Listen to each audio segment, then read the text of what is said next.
One of the first encounters between a civilian aircraft and a UFO happened at 2:45 a.m. on 24 July 1948.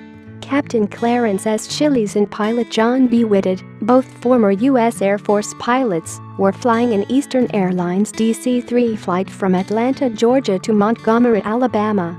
The plane was traveling at an altitude of 5,000 feet when both men noticed a strange aerial vehicle approaching their aircraft. They said it appeared to be cigar-shaped, 400 feet long, and traveling at around 600 miles an hour. They managed to make out two rows of windows along its side, which glowed bright white, and a blue light underneath. It had no wings and its trail rocked the DC-3 as it blasted off. For the rest of the 1940s and 1950s, many aeroplanes were buzzed by UFOs, and the phenomenon grew to such an extent that military officials brought in a code that gagged U.S. commercial pilots from talking about their experiences. On the other side of the border, in Canada, pilots did not have to follow such regulations. In 1966, a Canadian Pacific DC-8 was flying at a height of 35,000 feet from Peru to Mexico City when the crew witnessed something very odd. The captain, Roger Milbank, was so certain of what he and his staff had seen that he filed an official report with Mexican authorities. He said that he and the co-pilot had seen two bright white lights to the left, which gradually separated and approached the DC-8. The lights seemed to change in color and intensity, and they turned into two distinct beams, pointing in a V shape. They came nearer still, and finally leveled off by the airliner's left wingtip. Milbank said that in the light of the full moon they could see a shape between the two lights, a structure which appeared to have been thicker in the middle. It remained close to the DC-8 for a couple more minutes, and then disappeared behind.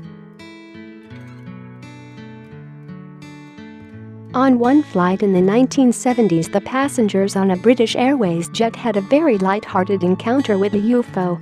The plane was flying just south of the Portuguese capital, Lisbon, when the captain heard air traffic control issuing a warning about a strange object in the skies near their flight path.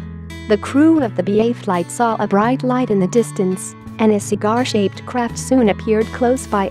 Realizing this was too good an opportunity to miss, the British pilot issued an announcement over the passenger address system: "Ladies and gentlemen, if you look on the starboard side of the plane, you will see what we believe to be a UFO." The airliner reached its destination safely. In November 1979, a rather more unpleasant episode befell the pilot flying a Spanish charter plane from Ibiza to the Spanish mainland. At an altitude of 24,000 feet, a strange subject almost collided with the airliner. The pilot saw a bright red object, seemingly on a collision course with his vessel, and began an emergency dive to avoid it. The UFO continued to buzz round the airliner, and in the end 2 fighter jets were sent to intercept the object. The whole incident was witnessed on radar screens and by countless people watching from the earth below.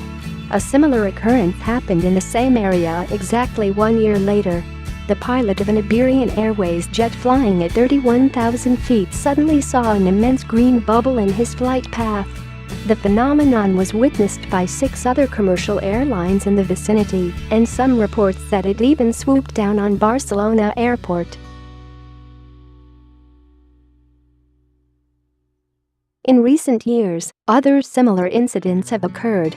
A British Airways 737 was arriving at Manchester Airport in 1995 when a UFO buzzed near to the side of the plane.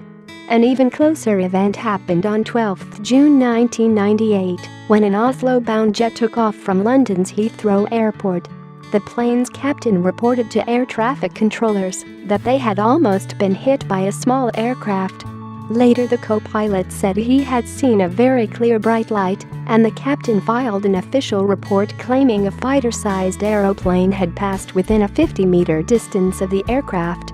Aviation, military and police authorities found no explanation for the incident. However, they say that no matter how safe air travel is, accidents sometimes do happen. With this level of unexplained aerial activity, perhaps it's surprising they do not occur more often.